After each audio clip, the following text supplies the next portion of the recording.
څنګه راغلي یې دلته مشران؟ اعوذ بالله من الشیطان الرجیم بسم الله الرحمن الرحیم.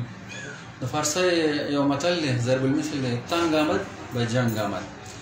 انسان چې تنګ شي او مسایل ډېر شي د انسان نه ګیر چاپېره، نو بیا جنګ طرف ته متوجه کېږي، محاذ کلوي. نو موږ هم دغسې سوچ کړی دی. زموږ په دې ډسټرکټ مومند کې بل په ایکسپارټه کې چې داسې مسایل زموږ ټولو مشترکه دي چې هغه حل طلب دي، او موږ په هر فورم هغه خبرې اوچتې کړلې.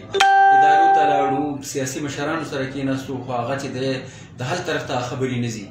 نو اوس موږ دا فیصله کړې ده چې حل طرف ته نه ځو، موږ به احتجاج کوو. موږ سره خو بله لاره نشته دی چې سیاستدانان هم نه حل کوي او محکمې هم نه حل کوي خبره، نو موږ سره بله لاره نشته.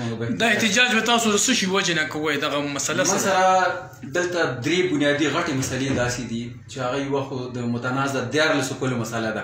مخکې 15 کلي، اوس 14 دی. هایکورټ فیصله کړې ده. د هغې باوجود چې دی هغه مسله خپل ځای ته نه رسي، نه حل کېږي.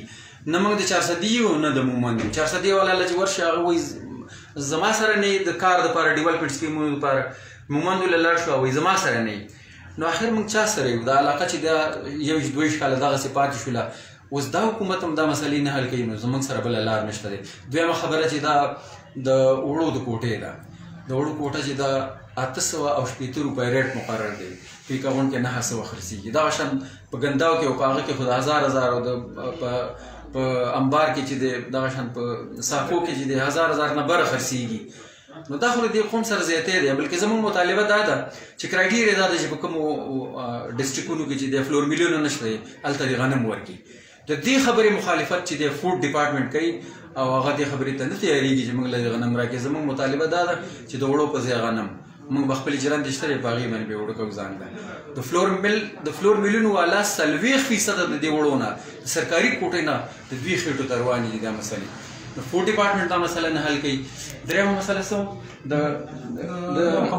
نوکرو او د غټه مسله دا ده زموږ چې زموږ د مومندو آبادي چې ده 4,66,000 ده، او ډومیسایلونه زموږ چې دی دا 14 لکه دي.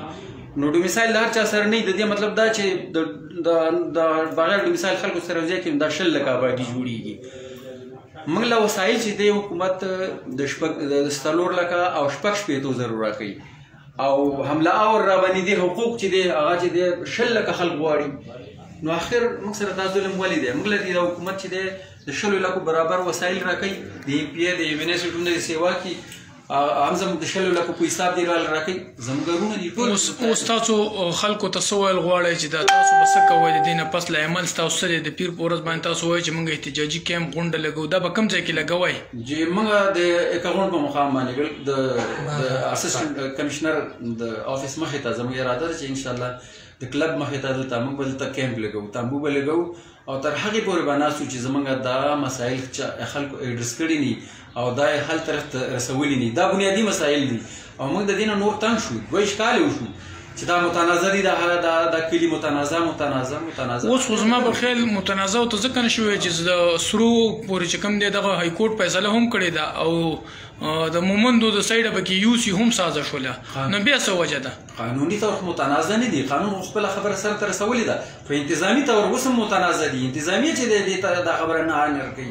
انتظامیه دې له چې دی وزن نه ورکوي دې خبرې له چې دا عدالت هغه فیصله چې دی عملي کړي او دلته چې نوټیفیکیشن وکړي دا کلي د ضلع مومند سره شامل شي. ستاسو مطلب دا دی چې لکه د ضلع مومند پولیس چې هلته خپل دغه ریټ دغه کړي او د 400 دې پاسي 400 پولیس چې دی دا د نیر نه لاندې لاړ شي، د سرو کلي د نیر میچنې کینال چې ورته وایي د دې نه لاندې، او د دې نه پاس چې دی د ډسټرکټ مومندي سره دا د پولیس دا د ډسټرکټ مومند پولیس به یې سمبالوي.